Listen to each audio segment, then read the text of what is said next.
con la palabra de Dios. Dios ha sido bueno, amén.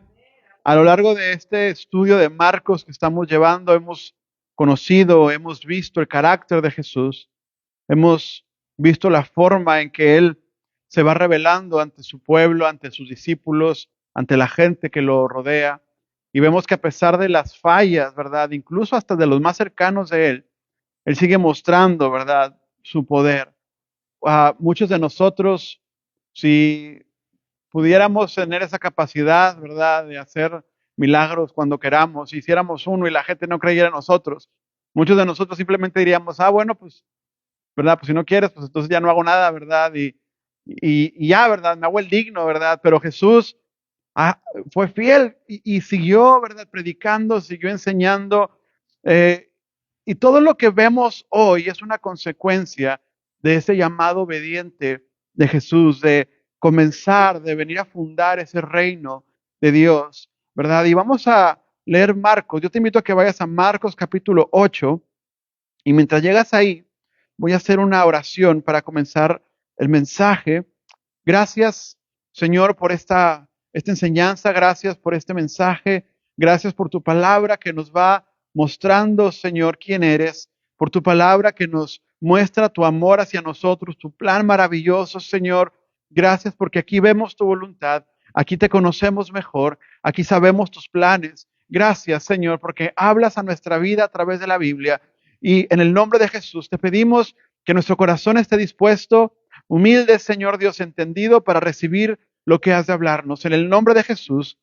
Amén y amén. Y dice Marcos 8, te voy a invitar a que veas el versículo 11. Sí, dice ahí la Biblia en el versículo 11 que vinieron los fariseos y comenzaron a ¿qué? Qué raro, ¿no? A discutir con Jesús, pidiéndole señal del cielo para tentarle. ¿Sí? La semana pasada, si tú recuerdas, vimos la alimentación de los 4,000.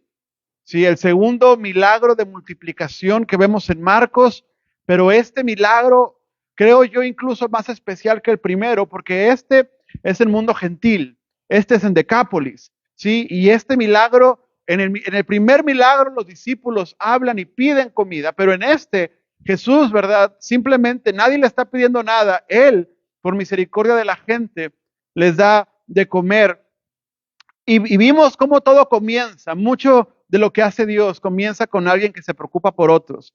Sí, cómo esto Jesús va trabajando también en la iglesia de esta manera. Y Jesús usó lo poco que tenían los discípulos para multiplicarlo. Y aprendimos también cuando disponemos nuestro tiempo, esfuerzo a Dios, también Dios nos va a inspirar a hacer cosas sí que permanezcan en la vida de la gente. Y hoy vamos a ver este tema que es ceguera espiritual. Y hablo de ceguera espiritual porque Marcos 8, a partir de lo que vamos a ver, se relaciona mucho con la vista, con lo que se ve, con lo que no se ve, con lo que se alcanza a percibir espiritualmente y después con lo que se alcanza, ahora sí, primero lo que no se revela, lo que no se entiende y luego lo que por fin se revela. Y hoy vamos a comenzar hablando de dos disputas o dos conversaciones que Jesús tiene con gente ciega, pero no es gente físicamente ciega, sino ciega espiritualmente, ciega en su interior. Sí, y primeramente dice la Biblia ahí en el verso 11 que los fariseos comienzan a discutir con él pidiéndole una señal del cielo para tentarle. Y dice la Biblia en el verso 12, y gimiendo en su espíritu, ¿qué dice Jesús? ¿Por qué pide señal esta generación?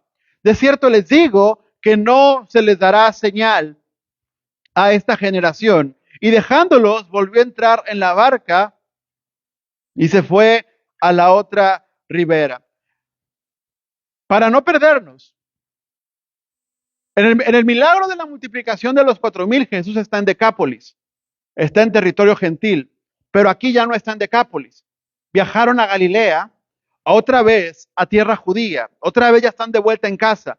Están muy cerca del mar de Galilea, de hecho están en la costa. ¿Sí? Y entonces ahí, llegando a Galilea, después de la gran victoria, se atraviesan los fariseos y lo primero que hacen es discutir con Jesús, ¿verdad? Lo primero que nos menciona Marcos es, otra vez los fariseos tienen su aparición y pasamos del milagro, de la acción, a la conversación. Si estábamos primero en donde Jesús estaba haciendo cosas y ahora llegamos a donde Jesús está hablando cosas. Sí, y los fariseos lo que hacen es pedir una señal. Ellos quieren ver una señal para entonces, según ellos, estar seguros de que Jesús es el Mesías. Mándanos una señal del cielo, ¿verdad? Es lo que ellos le están pidiendo a Jesús. Ahora, los fariseos, ¿qué saben de Jesús hasta ese momento?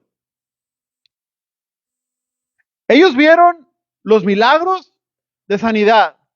Jesús sanó un ciego, Jesús hizo esto, hizo aquello. Vieron quizá el milagro más espectacular, que fue el de la multiplicación de la comida, sí, para ellos, al menos allí en Galilea.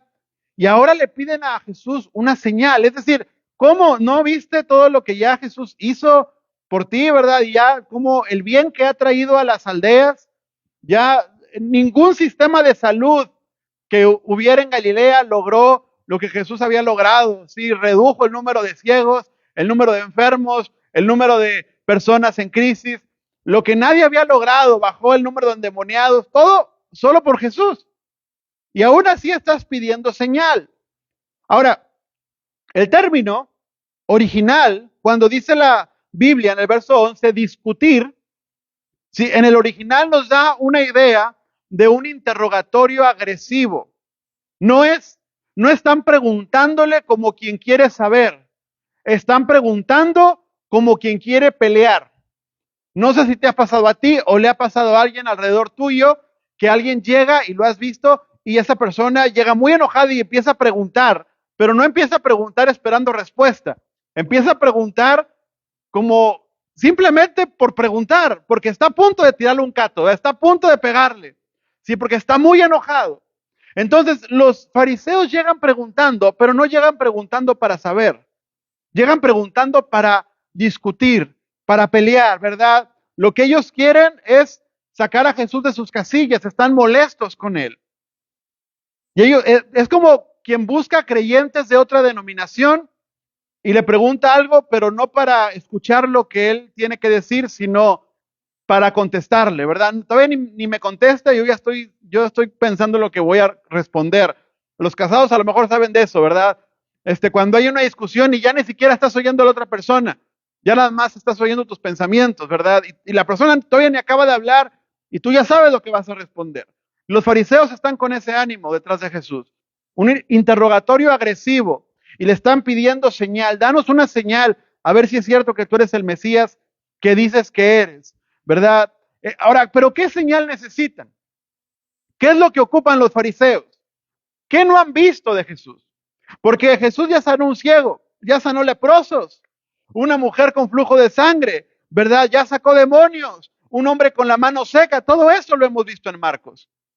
¿Qué necesitan? ¿Qué les falta para ver, para que así se convenzan y sigan a Jesús? ¿A poco hay algún milagro que pueda realizar Jesús que haga que los fariseos crean de todo corazón después de todo lo que han visto y aún así no han creído? ¿Qué es lo que ellos están esperando cuando dicen señal del cielo? Porque por increíble que parezca, en la mente farisea, los milagros de Jesús que él había hecho hasta ese momento, como sanar un ciego, sanar un cojo, un leproso, quizá el de la comida es un poco diferente, pero todos los demás, ellos podían adjudicarlo al chamanismo, a la brujería o al diablo. Por eso en el pasado vimos cómo ellos acusan a Jesús de hacer las cosas en nombre del diablo. ¿Sí? Así que ellos querían, o sea, está muy bien Jesús, cómo vas sanando gente, cómo enseñas muy bien todo, te felicitamos, pero queremos ver algo, o sea, nunca antes visto, para poder convencernos de que eres el Mesías. Y lo nunca antes visto, es decir, queremos algo que venga del cielo, porque tus milagros que tú haces no son suficientes para que nosotros, que somos expertos en la ley, te acreditemos como el Mesías. Y esa es la actitud de los fariseos, ¿verdad? No eran suficientes. En su mentalidad apocalíptica, ellos querían ver otra cosa para poder acreditar a Jesús, ¿verdad? Es decir, es como el que dice, pues mira, este predicador es bueno, pero como que le falta hacer milagros. Este predicador, mira qué bien enseña este maestro de la Biblia, pero pues no cuenta chistes, ¿verdad? O sea, como que le falta algo, tiene que tener algo más, ¿verdad? Como que no es suficiente para mi gusto, para mi espiritualidad tan exigente. Eso es lo que los fariseos están haciendo. Si algo le falta a Jesús, son unos insatisfechos, pues. Los fariseos tienen una insatisfacción tremenda porque nada de lo que Jesús les muestra les produce fe, nada les llena, nada es suficiente para ellos porque creen que merecen más de lo que han visto. Yo no me convenzo tan fácil, ¿verdad? Dirían algunos. Necesitamos que venga una señal del cielo. Y una señal del cielo, si hablamos de hechos o de un milagro factible que ellos pudieran ver, ellos están pidiendo algo como, por ejemplo, a ver Jesús, haz que llueva maná del cielo. A ver Jesús, haz que caiga fuego del cielo como con Elías, ¿verdad? A ver Jesús, haz que haya relámpagos y truenos, ¿verdad? Esas son las señales del cielo que los fariseos están esperando ver y no las han visto, ¿verdad? Cuando ellos hablan de señal del cielo, literalmente ellos quieren que Jesús haga algo allá en los aires para que ellos puedan convencerse. ¿Y sabes qué es lo más triste? Para el caso de ellos, que Jesús ya lo había hecho. Cuando estaban en el mar de Galilea y Jesús calmó la tormenta. Pero ¿sabes quiénes fueron los únicos que lo vieron? Los que lo siguieron. Y ellos están pidiendo ese tipo de señales para poder seguirlo. Y entonces ellos quieren ver que Jesús haga algo diferente, ¿verdad? Esta es una ceguera farisea provocada por el orgullo, provocada por la altivez de quien ha visto que Dios hace obras alrededor de su vida, pero siente como que no es suficiente, como que todavía Dios me debe algo para que yo me acabe de convencer, ¿verdad? Para poder obedecer a Jesús y seguir a Cristo, como que a Dios todavía le está faltando algo en mi vida, sí, para que yo me convenza. ¿Qué señal puede necesitar una persona que ha conocido el poder de Dios y no lo ha seguido? ¿Qué señal puede convencer a alguien que ya escuchó el Evangelio e incluso quizá vio un milagro, pero se siente todavía insatisfecho? ¿Qué falta? Ya no queda mucho por hacer. Ya supieron lo que era el perdón de sus pecados. Supieron lo que era el amor de Dios. Supieron lo que era el Evangelio. Vieron el poder de Dios en sus vidas y aún así no están satisfechos. Si con todo eso no ha sido suficiente para vivir vidas agradables a Dios y seguir a Jesús, entonces, ¿qué se les puede ofrecer para que terminen de convencerse? ¿Qué falta para que los fariseos se convenzan? ¿Qué podría hacer Jesús para que ellos se convenzan después de todo lo que han visto? ¿Sabes qué pasa? Que si Jesús aún les hubiera dado señal del cielo, no lo hubieran seguido. Hubieran buscado otra excusa para no seguirlo. La ceguera de los fariseos es una ceguera voluntaria. No es de ignorancia. Es de cierro mis ojos para no ver. Y eso es lo que ellos están haciendo por su orgullo. Si Dios no hace esto, yo no voy a creer en Él. Si Dios no hace esto, no lo voy a seguir. ¿Y quién soy yo, verdad, para tentar a Dios? Mira lo que dice el punto aquí en el versículo 11. Pidiendo señal del cielo. Pero ¿para qué dice la Biblia que la pidieron? Para tentar a Jesús. O sea, los fariseos, ¿quiénes eran? Eran los que predicaban en la sinagoga. Eran los que oraban. Eran los que ayunaban. ¿Cómo pasas de ser el maestro de las cosas de Dios a ser instrumento del diablo y tentar a Jesús? ¿Cómo pasas de un lado al otro, verdad, sin darte cuenta? Porque ellos pasaron de ser los intérpretes de la ley y maestros y encargados de proteger la santidad del pueblo, pasaron a ser quienes tentaban a Jesús, haciendo lo mismo que trató de hacer Satanás en el desierto. Pedirle señal a Jesús. Que las piedras hagan pan, ¿verdad? Te pedimos señal, haciendo lo mismo. ¿Sí? Ahora se convierten en tentadores, haciendo lo mismo que el diablo trató de hacer a Jesús. Y fíjate lo delicado del asunto, nos convertimos en tentadores, como si se pudiera, ¿verdad? De Dios, pero también de la gente a nuestro alrededor, cuando empezamos a exigir señales para seguir caminando en la fe.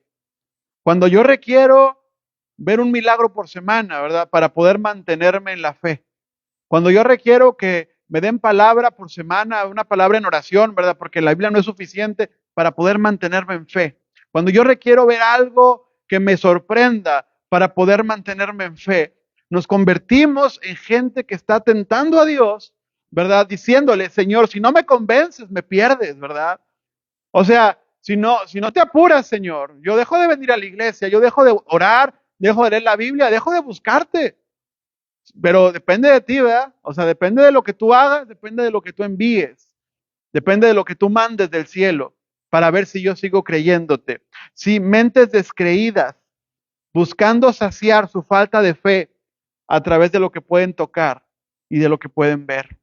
¿Y sabes qué es lo peor? Que casi siempre las señales que se piden son materiales. Son de plástico, o son de metal, o son de un vidrio. Y esas son las señales de hoy en día.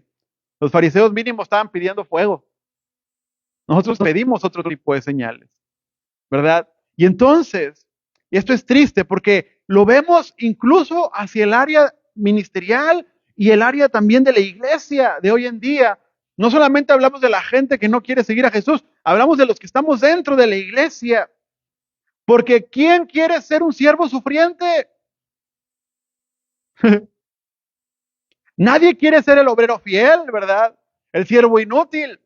Decían en el seminario, cuando estábamos en el seminario en Monterrey, un muchacho llegó con el director y le dijo, ¿y de qué me voy a graduar? Y le dijeron, pues de siervo inútil, ¿verdad? Ese es el diploma. Porque lo que teníamos que hacer hicimos. Nadie quiere ser el obrero fiel. Todos quieren la exposición. Todos quieren y no estoy diciendo que está mal la exposición. Dios expone a la gente fiel muchas veces. Pero no puedes entrar a servir a Jesús buscando la exposición. Sí, hay gente que busca la exposición. Solamente las maravillas, solamente quiero que la gente se quede con la boca abierta, ¿verdad? Cuando aparezca yo. Sí, muchos no quieren seguir a Jesús. Muchos no están buscando ser fieles en su llamado, lo que están buscando es conseguir atracción de las personas. Si yo te pregunto, y nos pasa incluso sin darnos cuenta, yo te digo, ¿cuáles son los grandes hombres de Dios que tú conoces en este tiempo, verdad? Y todos vamos a decir nombres de personas que o son usados en ciertos milagros que Dios hace o que son personas que le predican a multitudes. Pero ¿quién le llama obrero fiel a los mártires en África que no están negando la fe y que están siendo asesinados por montones?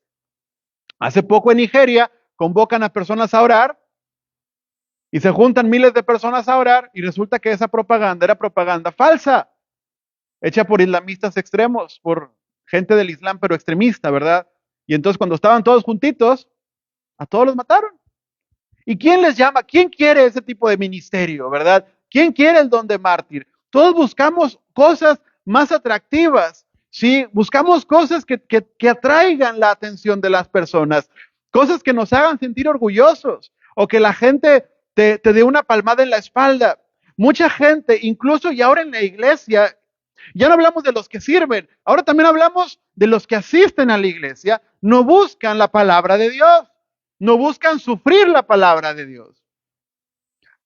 No buscamos alabar a Dios congregacionalmente. Buscamos convencernos.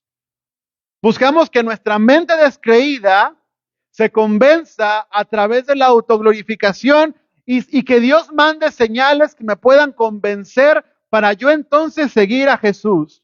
Para yo sentir que estoy en un lugar correcto, tengo que ver señales. Que Dios está pendiente de mí, tengo que ver señales. Porque no me son suficientes las cosas escritas en la palabra de Dios. Y eso es peligroso. Y no te estoy hablando como un sensacionista. Porque a ustedes les consta y hemos enseñado aquí de los carismas del Espíritu Santo y de los dones del Señor. Pero no podemos usar esos dones para convencernos de lo que no creemos. Porque eso Jesús se lo muestra a los que creen. Por eso los discípulos vieron a Jesús calmar la tormenta, pero los fariseos jamás lo vieron. ¿Sabes cuál señal del cielo vieron los fariseos? Cuando Jesús fue crucificado y el velo se rompió. Para muchos quizá ya era tarde. Entonces, hemos hablado, ¿verdad?, de estas cosas. Si alguien no quiere seguir a Cristo, ya conociendo el Evangelio y conociendo la obra de Dios en las personas, y peor aún, siendo sanado en su propio cuerpo de algo, entonces el mayor afectado no va a ser el Señor Jesús. El mayor afectado va a ser quien renuncia a ser obediente a Jesús. No es Jesús el que pierde, eran los fariseos los que perdían. Sí, eran ellos. Entonces, ellos llegan con Jesús y le piden señal. Y Jesús dice ahí en el verso 12, Él está gimiendo en su espíritu, ¿verdad? Y les dijo, ¿por qué pide señal del cielo esta generación? De cierto les digo que no se dará señal a esta generación. Es decir, lo primero que nos dice la Biblia es que Jesús los escucha y gime su espíritu. Por dentro se constriñe, ¿verdad? Por dentro se siente algo que le quema, ¿verdad? Hay como un dolor inmenso, interior, pero también es una decepción. Es una frustración de ver esa gente con una mente tan terca, ¿verdad? Es como una madre que ve a su hijo de 40 años que no se hace responsable de nada, ¿verdad? Y entonces ya, por más que le dijo y le dijo, ya tiene 40, 45, ¿verdad? Y 50. El hijo ya, la mamá ya tiene 75 y ella no se quiere ir sin ver que su hijo haga algo con su vida, ¿verdad? Y entonces ya lo que viene es la frustración. Ya viene esta como que ya la decepción, ¿verdad? La renuncia al ver que simplemente la persona no quiere responder. Si lo que hace Jesús, es como si Jesús dijera, teniendo frente a ustedes, ¿verdad?, todo lo que han visto y pudiendo haber creído, ustedes fariseos, usando ese conocimiento que tienen, pudiendo seguirme y enseñar a la gente, prefieren hacer problemas, ¿verdad? Prefieren hacer pleitos, prefieren hacer disputas hasta el día de hoy. La altivez, amado, es una de las cosas que la Biblia nos dice que Dios más aborrece. Es más, y según Proverbios 6, la altivez encabeza la lista. Los ojos altivos. O sea, no dice o sea, no es que esté bien, pero no dice primeramente los rateros, ¿verdad? Primeramente los que son así. Primeramente los homosexuales. Primeramente los que tienen ojos altivos. ¿Ya cómo abundan de esos en las iglesias? Gente con altivez en su corazón, que tienta al Señor y que pone condiciones a Dios para seguirlo. Hasta que Dios no haga esto, yo no hago aquello. Eso es lo que hacen los fariseos. Y esta altivez, ¿verdad?, es simplemente menospreciar el evangelio de Jesús. Y el gemido de Jesús de resignación casi, ¿verdad? Porque lo que hay en los fariseos es una barrera espiritual que ellos mismos pusieron, infranqueable, impenetrable. Sí, y no por falta de pruebas, es por falta de voluntad, porque pruebas ya las tienen. A las pruebas las tenían, ya lo vieron. Sí. Entonces, ¿cómo será la ira de Dios para quienes teniendo el evangelio y quienes escucharon la verdad y han visto las obras de Dios, rechacen vivir para la gloria de Dios como Dios se los ha demandado? Porque hay creyentes en la iglesia de hoy, en la iglesia mundial de hoy, que ya se acostumbraron a vivir una vida espiritualmente mediana, donde medio sigo a Jesús, medio hago lo que tengo que hacer, medio, ¿verdad? Soy creyente. Y la respuesta de Jesús es muy simple. No se le dará señal a esa generación. No voy, aunque ustedes crean con fuego del cielo, no les voy a enviar fuego del cielo. ¿Verdad?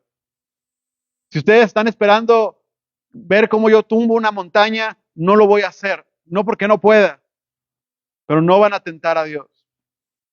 No se les dará. Y esta respuesta es contundente, ¿verdad? Porque si ellos no creen, ellos se van a perder. Pero la respuesta de Jesús es contundente. No vas a tentar al Señor. Si tú quieres perderte, pruebas ya no te faltan. El término que usa Jesús, cuando Jesús dice esta generación, es un término despectivo. Se usa hoy en día. Si has escuchado cuando tú hablas con una persona más o menos mayor y esa persona te dice, los jóvenes de hoy, nunca te lo dice para decirlo, para decir algo bueno. ¿Verdad? Siempre que usan la frase los jóvenes de hoy, viene acompañado de una crítica. ¿Verdad? La frase los jóvenes de hoy casi es una frase peyorativa. En el pasado, cuando se hablaba en el mundo judío, esta generación no lo hacían para nombrar algo bueno, siempre se hacía para nombrar algo malo.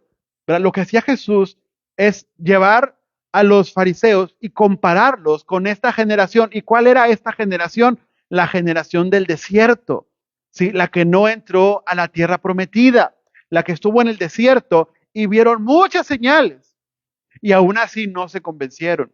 Escucharon la voz de Dios, vieron codornices que cayeron del cielo, vieron agua salir de una piedra y nunca creyeron en lo que Dios estaba haciendo con ellos, ¿verdad? Entonces Jesús los compara con ellos. Son una generación como esa.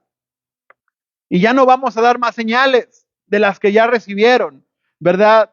Entonces ya no van a ver más. Se van a esperar a que yo resucite o se van a esperar a que el velo del templo se rompa, pero ya no van a tener una señal diferente, ¿verdad? Y entonces viene lo más duro de todo. Cuando el verso 13 dice, y dejándolos, volvió a entrar a la barca y se fue a la otra ribera. La respuesta de Jesús no solamente es, no les voy a dar señal. La respuesta de Jesús también es, ya no voy a estarlos convenciendo. Yo no voy a estar discutiendo con ustedes para convencerlos tampoco sin señal. Simplemente Jesús se da la media vuelta y se va al otro lado. El tiempo que ellos tuvieron les pasó por enfrente y lo desperdiciaron. Porque pudiendo escuchar las enseñanzas del maestro a sus pies, pudiendo humildemente escuchar a Jesús, todas sus enseñanzas, prefirieron guardar ese recelo en su corazón por su propio orgullo. Sí, Jesús simplemente los deja. La respuesta de Jesús ante los fariseos es de abandono, porque ellos no pueden ver, pero no pueden ver no por una falta de intelectualidad, ni por falta de pruebas, sino por propia voluntad, por su propia decisión. Es un juicio de abandono. Jesús los está juzgando de esa manera. Si Jesús físicamente se está separando de los que espiritualmente ya estaban separados de él y no quisieron seguirlo, ¿verdad? Entonces, ojalá que nosotros entendamos esta verdad que Jesús hace con ellos y podamos, ¿verdad? También caminar humildemente delante de Dios. Luego está la ceguera de los fariseos, pero después del verso 14, dice ahí, porque fueron a la otra ribera, es decir, se subieron a la barca y se fueron, y el verso 14 dice que habían olvidado traer pan, y no traían sino un pan consigo en la barca, es decir, los discípulos, seguramente en los discípulos había uno o algunos que eran los encargados de las provisiones. Y entonces dejaron la bolsa con el pan en la orilla, se subieron a la barca, le dieron a la barca y luego se acordaron que el pan se quedó allá y están en la barca con una pieza de pan. Sí, y verso 15, Y él les manda diciendo, mirad, guardaos de la levadura de los fariseos y de la levadura de Herodes. Y discutían entre sí diciendo, es porque no trajimos pan. Fíjate lo que está pasando aquí, porque aquí hay otro tipo de ciegos. Jesús enseña de la levadura y advierte de la levadura. No del pan literal, ¿verdad? Sino de la levadura de los fariseos y de los herodianos. En otras versiones dice saduceos. Y es que los herodianos y los saduceos eran amigos del dedo chiquito, hacían lo mismo juntos porque apoyaban a Roma, tenían dinero, eran de la clase alta, ¿verdad? Entonces Jesús dice, cuídense de los fariseos, de esa levadura, y cuídense de la levadura de los herodianos. Y aquí vemos a los distraídos, a los desmemoriados discípulos de Jesús, que también van a mostrar insensatez, porque ellos no suben la comida, ¿verdad? Es decir, se les olvidó llevar el pan. Y seguramente más de uno traía ese nervio en la cabeza. No trajimos pan. Y el maestro va a tener hambre, ¿verdad? Y no hay comida. ¿Sí? No sé si tú has cometido en un error en tu trabajo y no se ha dado cuenta tu jefe, pero sabes que se va a dar cuenta. Y no vas a decir nada hasta que se dé cuenta, ¿verdad? Y estás con ese nervio. Y entonces cualquier cosa que te hablan, tú lo relacionas con lo que hiciste o con lo que no hiciste. Pero Jesús, Él está en el plano espiritual. Y Jesús voltea con ellos y les dice, cuídense por favor de la levadura de los fariseos y de la levadura de los herodianos. ¿Y qué es eso? La levadura de los fariseos. Es decir, cuando hablamos de levadura, hablamos de la corrupción, de lo que contamina, ¿verdad? La masa, por así decirlo. Cuídense de la corrupción farisea. ¿Y cuál es la corrupción farisea? La autojustificación por obras, la religión externa, la hipocresía y la tradición por encima de la obediencia. Y Jesús les dice, cuídense de ser como los fariseos. Miren el bicho que les picó a los fariseos para que no les pique a ustedes. No hagan lo mismo que ellos hicieron mal. No sean cristianos que negocian la obediencia de Dios. No se quieran autojustificar viviendo en pecado con la excusa de que sirven a Dios y entonces lavan su culpa con servicio. No hagan eso. No valoren más sus tradiciones que las enseñanzas de Dios. Hay muchas cosas contaminantes, ¿verdad? Aprendan a verlas. La levadura de los fariseos es aquella levadura como los cristianos que empiezan a creer que merecen el cielo por las obras que hacen. Pero tú no puedes recibir perdón de tus pecados a través de lavarte con buenas obras o con dar ofrendas. Para ser perdonado requieres el perdón de Jesús. Jesús dice, cuídate de esa levadura. Esa levadura es orgullosa. Esa levadura, ¿verdad? Hace que tus ojos sean altivos. Esa levadura cambia la obediencia por sacrificios. Esta levadura es la levadura, amado, que prohíbe que las mujeres enseñen en la iglesia. Esta es la levadura, ¿verdad?, que prohíbe que comas cerdo para que te puedas ir al cielo. Es esa la levadura de los fariseos. Cuídate de esa levadura. Y Jesús les dice, y también cuídate de la levadura de los herodianos.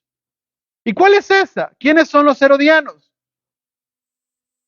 Los saduceos, los herodianos, eran gente que basaban su salvación en lo que tenían. Es el materialismo religioso. Es el poder político como una herramienta para forzar la fe. Es el secularismo religioso. Vamos a introducir la inmoralidad a la iglesia, a las cosas de Dios, ¿verdad? La levadura de los herodianos es la que lleva al cristiano a corromper su vida porque lo invita a hacer las mismas cosas que hace el mundo.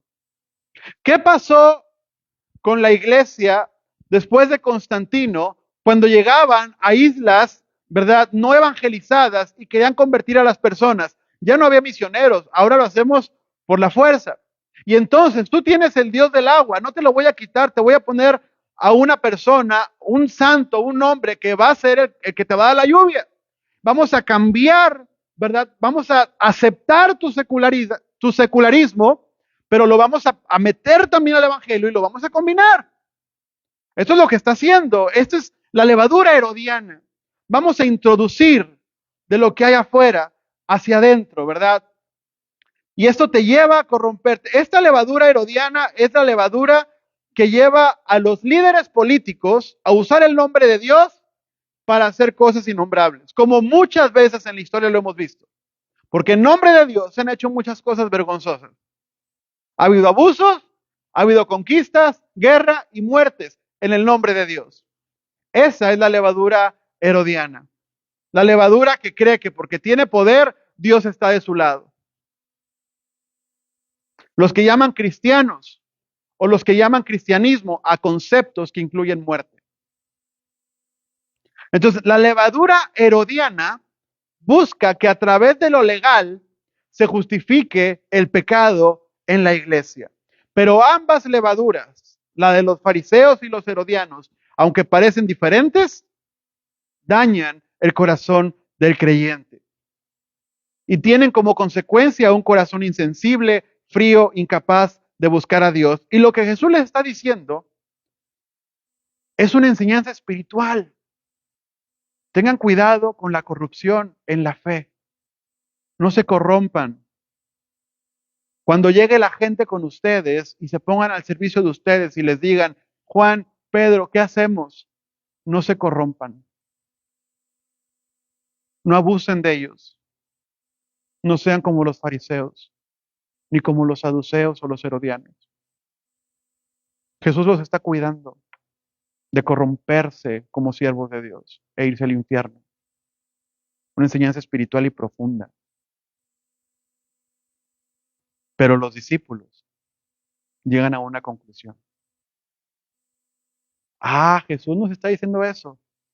Y nos está hablando de la levadura, porque no trajimos pan. Cuando no estamos conectados con el Señor puede estar hablando verdades y no las entendemos. Porque los discípulos están pensando en bolillos. Pero Jesús está hablando de algo mucho más grande, ¿verdad? Es como cuando alguien va a la iglesia y está la predicación y la persona que está sentada dice, lo está diciendo el pastor porque sabe que hice algo, alguien le contó y me está usando de ejemplo, ¿verdad? Está hablando de mí, me está tirando a mí, ¿verdad? Está hablando de otra cosa. Y este es el cristianismo del siglo XXI, amado. Cuando hay ansiedad por las cosas materiales, no hay mente para las cosas espirituales en la iglesia, porque todo lo vemos con ojos de materia. Un culto bendecido es un culto donde hubo muchas personas y hubo muchas ofrendas. Porque todo lo vemos con ojos de materia.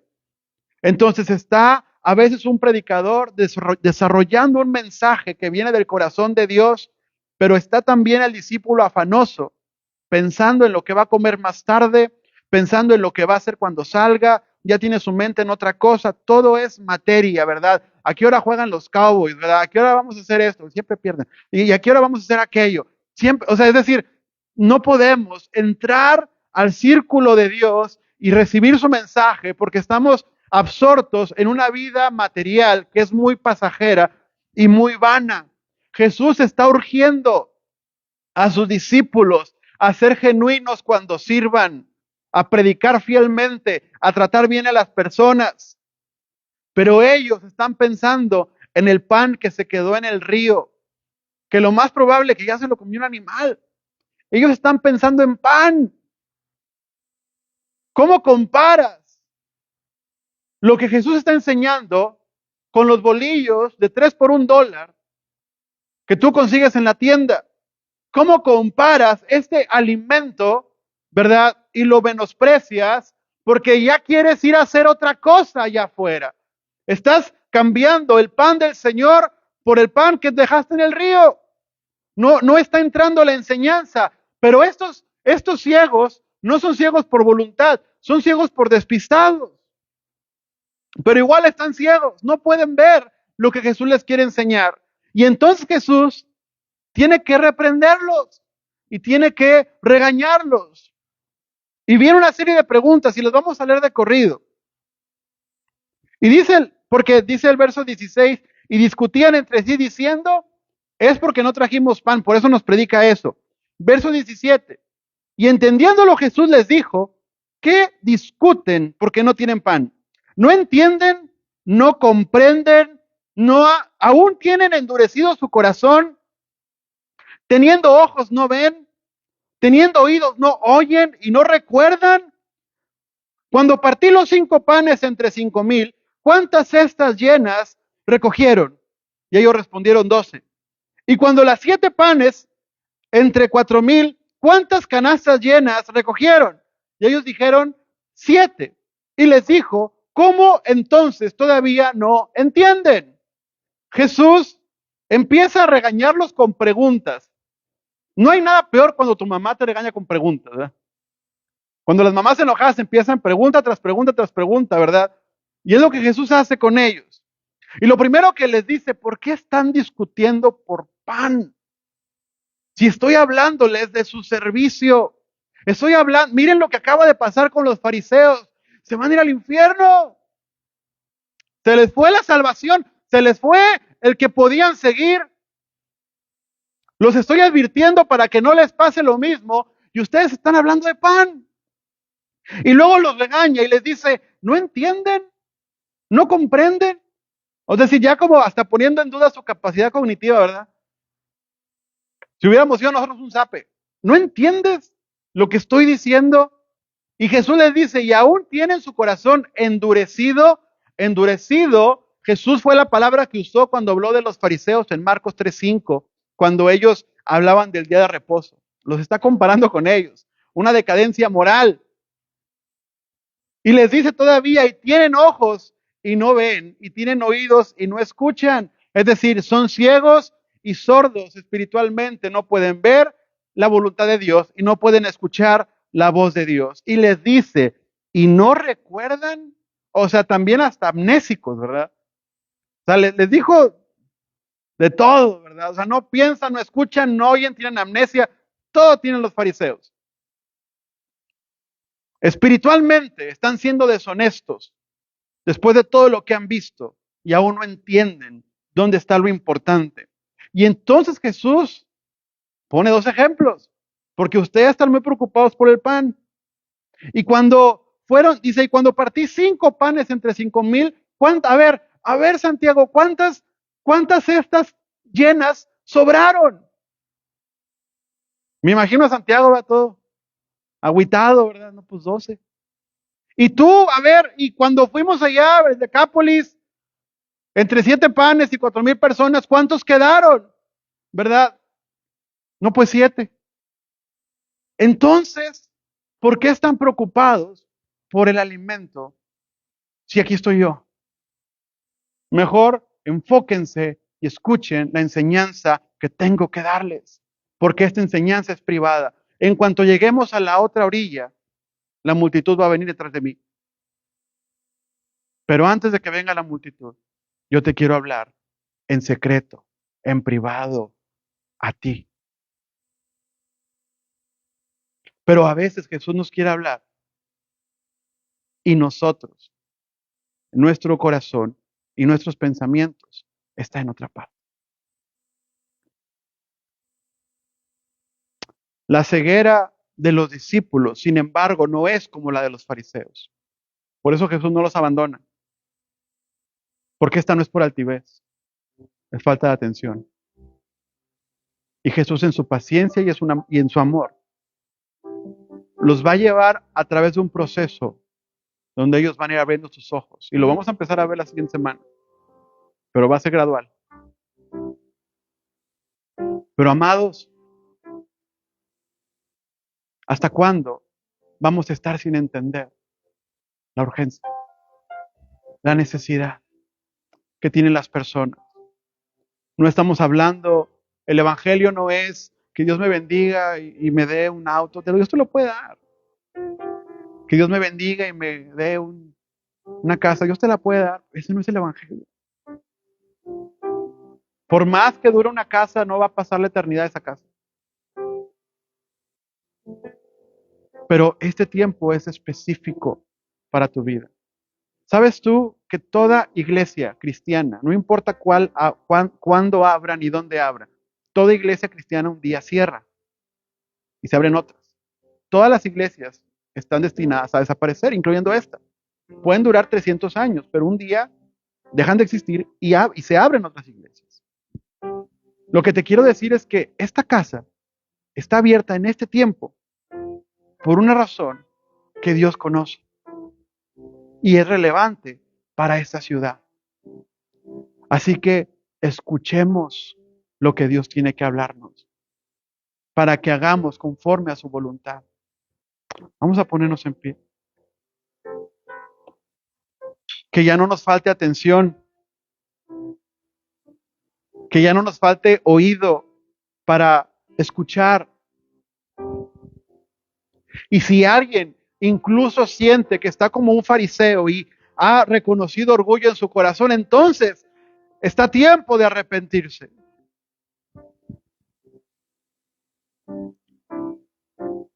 Porque Dios está puesto para hacer grande obra contigo, para usar tu cuerpo y tu vida como instrumento fiel en sus manos.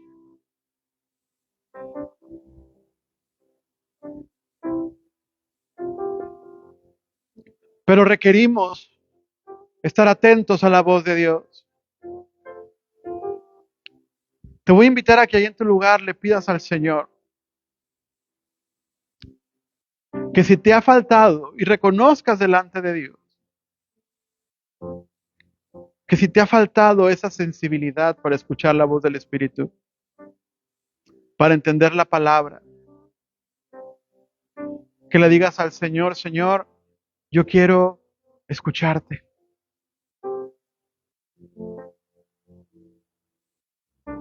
Yo necesito, Señor, vivir para tu gloria. No quiero, Señor, que este tiempo se pase sin que yo haya hecho aquello a lo que fui llamado. Porque esta casa, en el corazón de Dios, se ha abierto para un tiempo específico, con un propósito específico. Y de esta casa han de salir más casas. Y se han de sembrar más semillas. Y el Espíritu Santo ha de trabajar en las personas. Pero requerimos poner atención en nuestra vida y en lo que Dios está haciendo con nosotros. Amado, el Señor conoce nuestras necesidades. El Señor sabe los planes que tienes en tu casa, cómo la quieres mejorar, cómo quieres hacer cosas. El Señor te dará las fuerzas. Pero hay algo más que Dios quiere hablar contigo. Y esas verdades están en la palabra y en la oración. Y cuando nosotros pongamos atención a lo que Dios nos está hablando,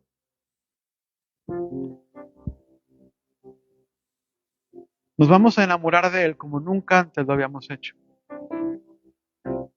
Y el deseo de estar en su presencia va a ser mucho mayor. Y no habrá espacio para el orgullo, ni para la altivez, ni siquiera para la distracción. Porque estaremos listos para ver y escuchar las cosas que Dios tiene para nosotros. Aleluya, Espíritu Santo. Te pido, Señor, que bendigas la vida de cada uno de mis hermanos, Señor. Que tú traigas sensibilidad a nuestras vidas, llenura de tu Espíritu a nuestras vidas, Señor. Un deseo cada vez mayor de parecernos más a ti y de servirte, Señor.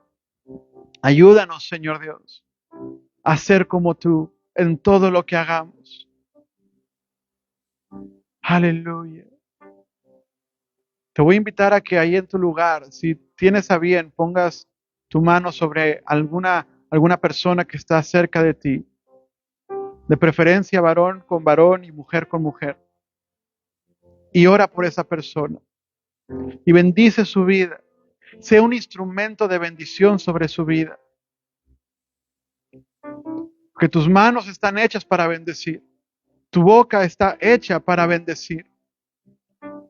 Señor, te glorificamos. Señor, bendice. Señor, trae obediencia.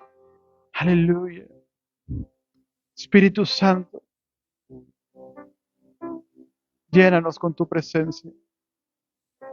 Llénanos con tu presencia, Señor. Aleluya. Gracias, Jesús.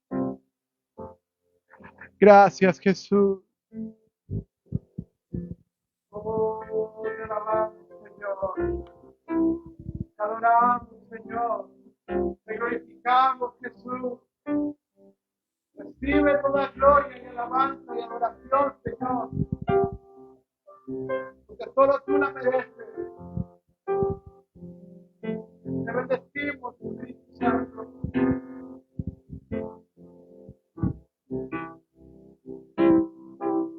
Oh, aleluya. Envíame aquí, Señor. Envíame a mí, Señor. Con tu corazón. Delante de Dios. Ruega al Señor. Por ese llamado que se te ha dado. Aleluya. Aleluya. Gracias, Señor. Te bendecimos, Jesús. Te bendecimos, Jesús. Señor, te pido que bendigas la vida de mis hermanos. Bendice sus semanas, Señor Dios. Lo que harán en sus trabajos, que sean luz, que sean sal. Bendice su economía también, su salud. Llena sus alacenas, Señor Dios. Que sean bendecidos para que bendigan a otros, Señor. Gracias por sus vidas. Multiplica el fruto de sus trabajos. En el nombre de Jesús, les bendecimos, Señor. Te agradezco por la vida de cada uno de ellos. Y ayúdalos a cumplir con esta asignación que hemos visto. Hasta el próximo domingo. En el nombre de Jesús. En el nombre de Jesús. Amén y amén. Amados, les invito a que sigan leyendo los evangelios. Si usted quiere leer Mateo, leer Lucas, para complementar lo que estamos viendo en Marcos, lo puede hacer. Si quiere leer Marcos, puede leer Marcos y adelantarse, va a leer todo el libro. Pero siga leyendo la palabra. Amén. Nos vemos el jueves a las 7. Tenemos discipulado. Sí, y el próximo domingo, todavía a la 1 de la tarde, ¿verdad? Aquí nos vemos, aquí nos esperamos. Entonces, estamos despedidos. Pueden saludarse unos a otros. Dios les bendiga.